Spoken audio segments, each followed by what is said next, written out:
Hebrews is one of the books which speaks a lot about the difference between the old and the new covenants.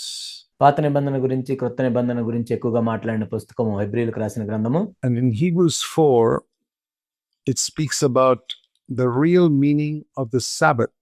హెబ్రీయులకు రాసిన పత్రిక 4వ అధ్యాయంలో సబ్బాతు యొక్క నిజమైన అర్థం రాయబడి ఉంది. For example, verse 1, let us fear while a promise remains of entering his rest, any of you may seem to come short of it. ఉదాహరణకి మనం 1వ అధ్యాయంలో మనం చూసినట్లయితే ఆయన యొక్క విశ్రాంతిలో ప్రవేశించుదు మన వాగ్దానము ఇంకా నిలిచి ఉండగా మీరు ఎవడైనా ఒకవేళ ఆ వాగ్దానం పొందకుండా తప్పిపోనేమో అని భయము కలిగి ఉందము. And it goes on to say in verse 9, there is a Sabbath rest for the people of God. ఆ తర్వాత ఆయన ఇంకా చెప్తూ 9వ వచనములో కాబట్టి దేవుని ప్రజలకు విశ్రాంతి నిలిచి ఉన్నది. Now this is different from the old covenant. In the old covenant it was very easy to keep the Sabbath. ఇది పాత నిబంధన కంటే ఎంత వ్యత్యాసంగా ఉంది. పాత నిబంధనలో ఒక విశ్రాంతి దినాన్ని పాటించడం అనేది ఎంత సులభం. You just stopped working for the 7th day of the week వారంలో 7వ రోజు నువ్వు పని చేయకుండా ఉంటే సరిపోతుంది. and didn't do anything. You wouldn't even cook food. You're not even supposed to pick up sticks from outside. ఆ రోజు నువ్వేమీ చేయకుండా ఉంటే సరిపోతుంది. నీవు ఆ రోజు భోజనం వండుకోకూడదు, బయట నుంచి కనీసం పుల్లలు కూడా ఏరుకోకూడదు. So you just stopped working. నువ్వు కేవలం పని చేయకుండా ఉంటే సరిపోతుంది. But that had a meaning.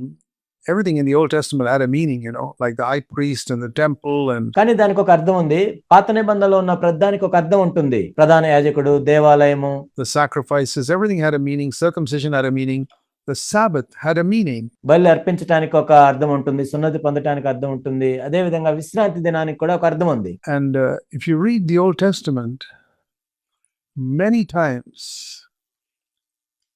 God condemned Israel through the prophets for not keeping the Sabbath. పాత నిబంధనలో మీరు చూసినట్లయితే ఇశ్రాయేలు విశ్రాంతి దినాన్ని పాటించలేదు కాబట్టి ప్రవక్తలు చాలా మంది దేవుడు ప్రవక్తల ద్వారా వారిని ఖండించాడు. It was a very serious thing. ఇది ఎంతో తీవ్రమైన విషయం.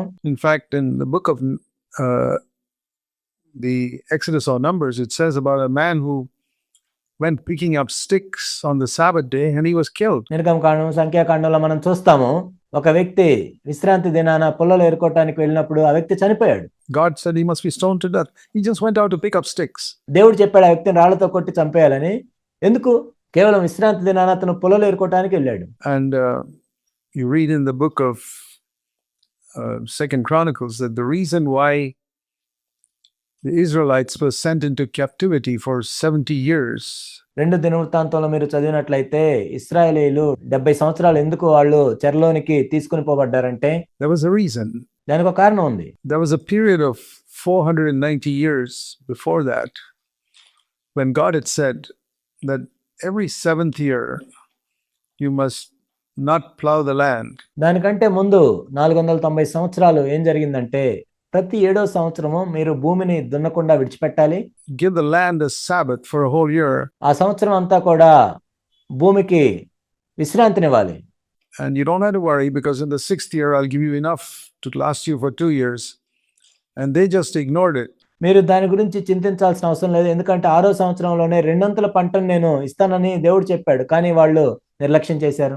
They got the double in the 6th year, but they still plowed the land in the 7th year. వాళ్ళకి 6వ సంవత్సరంలో 2 వచ్చింది. అయినా కానీ 7వ సంవత్సరంలో కూడా వాళ్ళు భూమిని దున్ని పంటను వేశారు. And so for 490 years they disobeyed God and God said, okay, I'm going to catch up with you. ఆ విధంగా వాళ్ళు 490 సంవత్సరాలు దేవునికి అవిధేయత చూపించారు. అప్పుడు దేవుడు అనుకున్నాడు నేను మిమ్మల్ని పట్టుకుంటాను. And all those 70 years which you plowed the land in order to get greedy, get more for yourself. ఆ 70 సంవత్సరాలు కూడా ఏదైతే మీరు దురాశ కలిగి మీరు సంపాదించుకోవటానికి ఆ భూమిని దున్నారో, you're going to go to Babylon in 70 years the land will lie without being plowed. మీరు బబులోనులో 70 సంవత్సరాలు ఉంటారు. ఆ 70 సంవత్సరాలు భూమి దున్నబడకుండా ఉంటుంది.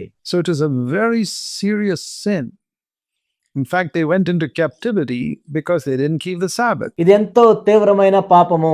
వాళ్ళు ఎందుకు చెరపట్టుకొని పోబడ్డారు అంటే వాళ్ళు విశ్రాంతి దినాన్ని పాటించలేదు కాబట్టి. There were different Sabbaths. Yearly Sabbath, the 7 yearly Sabbath, the 7-day Sabbath. రకరకాల సబ్బాతులు ఉన్నాయి. వారానికి ఒక రోజు ఉండే సబ్బాత్ ఉంది, సంవత్సరానికి ఒక రోజు ఉండే సబ్బాత్ ఉంది, 7 సంవత్సరాలకి ఒకసారి జరిగే సబ్బాత్ ఉంది. So the Sabbath is a very important thing in the Old Testament, but it is a external ritual. పాత నిబంధనలో మనం చూసినట్లయితే సబ్బాతు అనేది ఎంతో ఎంతో ప్రాముఖ్యమైనది, కానీ అది కేవలం బాహ్య సంబంధమైన ఆచారం మాత్రమే. In fact, the Pharisees criticized Jesus for not keeping the Sabbath. నిజానికి మనం చూసినట్లయితే పరిసయ్యులు కూడా యేసుక్రీస్తు ప్రభువుని ఆయన మీద ఫిర్యాదు చేశారు, నువ్వు విశ్రాంతి దినాన్ని పాటించట్లేదని. They said, we're not supposed to work. How do you ask a man to carry his bed on the Sabbath day?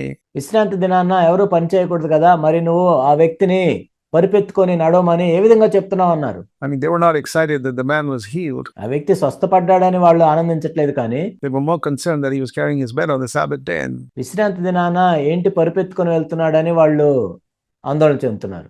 he had been lying there for 39 years ఆ వ్యక్తి 39 సంవత్సరాలు అసలు నడవలేకుండా అక్కడే పడుకొని ఉన్నాడు. without being able to walk. And instead of being excited that he was healed, they were concerned about that. అలాంటి వ్యక్తి స్వస్థపరచబడ్డాడే అని ఆనందించడానికి బదులు దీని గురించి వాళ్ళు ఆలోచిస్తున్నారు. And the reason Jesus was killed was not because he preached about loving your neighbor and washing people's feet. No. మీ పొరుగువాడిని ప్రేమించండి అని చెప్పినందుకో, కాళ్ళు కడిగినందుకో దానికి కాదు వాళ్ళు యేసుక్రీస్తు ప్రభువుని చంపేసింది. It's because he exposed the legalistic obedience to tradition. ఎందుకంటే అక్షరానుసారంగా వాళ్ళ మత సాంప్రదాయాలకు వాళ్ళు విధేయత చూపిస్తున్నారు అని ఈయన బహిర్గతం చేసినందుకు. That the Pharisees had. He showed the hollowness of their traditions. పరిసయ్యుల యొక్క వాళ్ళ మత సాంప్రదాయాల శూన్యతను ఆయన చూపించారు. So he was killed because these traditions were, the false traditions were being exposed, and the Pharisees were trying to keep the letter of the law. And the letter kills. ఇక్కడ మనం చూసినట్లయితే పరిసయ్యులు కేవలం అక్షరానుసారంగానే వాళ్ళు ప్రవర్తిస్తున్నారు. మనుషుల పారంపర్యాచార్యాలను యేసుక్రీస్తు ప్రభువారు బహిర్గతం చేసినందుకు ఆయన వాళ్ళు చంపేశారు. So in the new covenant also, it's possible for us to keep a letter of the new covenant, which will also kill. కాబట్టి క్రొత్త నిబంధనలో కూడా కేవలం మనం అక్షరానుసారంగా ప్రవర్తించే ప్రమాదం ఉంటుంది, అక్షరము చంపేస్తుంది. We need to understand what this Sabbath is. The Sabbath is a picture of rest. ఇక్కడ సబ్బాతు అంటే ఏంటో మనం అర్థం చేసుకోవాలి. ఇక్కడ సబ్బాతు అంటే విశ్రాంతికి సాదృశ్యంగా ఉంది. And there remains a Sabbath for the rest, దేవుని ప్రజలకు విశ్రాంతి నిలిచి ఉన్నది. for the people of God. And the verse 4 says, God rested on the 7th day from all his works.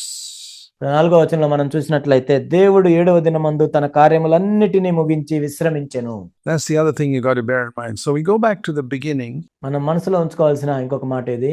మరలా మనం ఆరంభం నుంచి చూసినట్లయితే Genesis chapter 1 and 2, where to try and understand something here about this new covenant Sabbath. ఆదికాండం 1వ అధ్యాయం 2వ వచనం మనం చూసినట్లయితే క్రొత్త నిబంధనలో సబ్బాతు గురించి మనం అర్థం చేసుకోవాలంటే, which is different from the old covenant Sabbath. పాత నిబంధన సబ్బాతు కంటే ఈ క్రొత్త నిబంధన సబ్బాతు ఎంతో వేరైనది. And we read here that in 6 days, you know, that God created, not created, but he created the heaven and earth in a moment. ఇక్కడ మనం చూసినట్లయితే మొదటి 6 రోజులు దేవుడు ఇక్కడ పనిచేస్తూ వచ్చాడు. ఆయన సృష్టిని కేవలం ఒక క్షణంలో సృష్టించాడు. కానీ Genesis chapter 1 verse 1, just a moment, he created the heaven and earth. ఆదికాండం 1వ అధ్యాయం 1వ వచనం, కేవలం ఒక క్షణంలోనే ఆయన భూమి ఆకాశంను సృజించారు. But the earth became corrupt and was spoiled because of Satan's fall. సాతాను పడిపోవటను బట్టి భూమి అంతా కూడా ఎంతో పాడైపోయింది, నిరాకారంగా అయిపోయింది. And so God remade the earth ఆ తర్వాత దేవుడు మరలా భూమిని బాగు చేస్తూ వచ్చాడు. in 6 days. In fact, there are many people who teach that God created the earth in 6 days. 6 రోజుల్లో ఆయన భూమిని బాగు చేస్తూ వచ్చాడు. కొంతమంది ఇలా బోధిస్తారు, దేవుడు భూమిని 6 రోజుల్లో సృష్టించాడని. You'll never find that verse anywhere in scripture. కానీ లేఖనాల్లో అలాంటి వచనం మనం ఎక్కడ చూడం. That's a false teaching. God created the earth, Genesis 1:1, in a moment. అది తప్పుడు బోధ. కానీ నిజానికి మనం చూసినట్లయితే దేవుడు ఆదికాండం 1వ అధ్యాయం 1వ వచనం ప్రకారం ఒక్క క్షణంలోనే భూమి ఆకాశములను సృజించారు. If you don't believe me, look up a concordance and you'll always see it says God made the earth in 6 days, not created. ఒకవేళ మీరు నన్ను నమ్మనట్లయితే ఒక కంకార్డెన్స్ తీసుకొని చూడండి. దేవుడు చేసెను అని ఉంటుంది 6 రోజుల్లో, సృష్టించినని ఉండదు. Made means made from existing material. ఇక్కడ చేసెను అంటే ఉన్న దాంట్లో నుండి తయారు చేయటం. Created means from nothing. సృష్టించటం అంటే ఏమీ లేని దాని నుండి సృష్టించటం. It's very important to read scripture carefully. కాబట్టి లేఖనాలను మనం ఎంతో జాగ్రత్తగా చదవటం ప్రాముఖ్యమైంది. So all these people who call themselves creationists who created the earth in 6 days, I say, I don't believe that. ఎవరైతే వీళ్ళు క్రియేషనిస్ట్ అని పిలుస్తూ ఉంటారు, భూమిని 6 రోజుల్లో క్రియేట్ చేశారని, దాన్నే నమ్మను. I believe God created the earth in a moment, like it says in Genesis 1 verse 1. ఆదికాండం 1:1 ప్రకారం దేవుడు ఒక క్షణంలోనే భూమిని సృష్టించాడు, దాన్ని నమ్ముతాను. When it was corrupted, he remade. ఆ తర్వాత ఆ భూమి పాడైపోయిన తర్వాత ఆయన మరలా దాని మీద పని చేశాడు, బాగు చేశాడు. And in the Hebrew language and even in English, there's a difference between created and made, and you can see that distinction if you read. Hebrew భాషలో కానీ ఇంగ్లీష్ భాషలో కానీ అక్కడ సృష్టించడానికి తయారు చేయడానికి చాలా వ్యత్యాసం ఉంటుంది. Genesis 1 carefully, things he created and things he made. ఆదికాండం 1 మనం జాగ్రత్తగా చదివినట్లయితే ఆయన సృష్టించిన దానికి ఆయన చేసిన దానికి వ్యత్యాసం ఉంటుంది. I mean, people who don't respect scripture as the word of God read casually and think it all means the same thing. కానీ ఎవరైతే ఈ లేఖనాలు దేవుని వాక్యం అని గౌరవించరో వాళ్ళు మామూలుగా చదివి చాలా తేలిగ్గా చదువుతూ ఉంటారు దేవుని యొక్క వాక్యాన్ని. If you want to know the scriptures well, read carefully, slowly. మీరు లేఖనాలను బాగా అర్థం చేసుకోవాలంటే జాగ్రత్తగా నిదానంగా చదవాలి. Take every word seriously. So God remade the heaven and earth. ప్రతి మాటని కూడా చాలా తీవ్రంగా తీసుకోవాలి. కాబట్టి దేవుడు ఇక్కడ భూమి ఆకాశమును మరలా తిరిగి చేశాడు, బాగు చేశాడు. In 6 days. And it says here in the 6th day, he made man. ఆయన 6 రోజుల్లో ఈ విధంగా చేశాడు. అయితే 6వ దినమున ఆయన మానవుని చేశాడు. And that was to the latter part of the 6th day, because the first part of the 6th day, he made all the animals. 6వ దినము చివరి భాగంలో ఆయన మానవుని చేశాడు, మొదటి భాగంలో జంతువుల్ని చేశాడు. And then the 7th day, it says in Genesis 2 verse 2, he rested. ఆదికాండం 2:2 మనం చూసినట్లయితే 7వ దినమున ఆయన విశ్రాంతి తీసుకున్నాడు. And that's what was called the Sabbath. దాన్నే సబ్బాతు అంటారు. And for Adam, that was the very first day. కానీ ఆదాముకి అదే మొదటి రోజు. It was not a 7th day for Adam. That's the important thing to understand. అయితే అది ఆదాముకి మొదటి రోజు.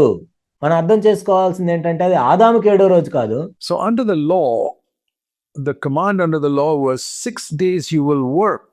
ధర్మశాస్త్రంలో ఆజ్ఞ ఏంటంటే 6 రోజులు నువ్వు పని చేయాలి, And the 7th day you will rest. 7వ రోజు నువ్వు విశ్రాంతి తీసుకోవాలి. That was the law in the Old Testament. అది పాత నిబంధనలోని నియమము.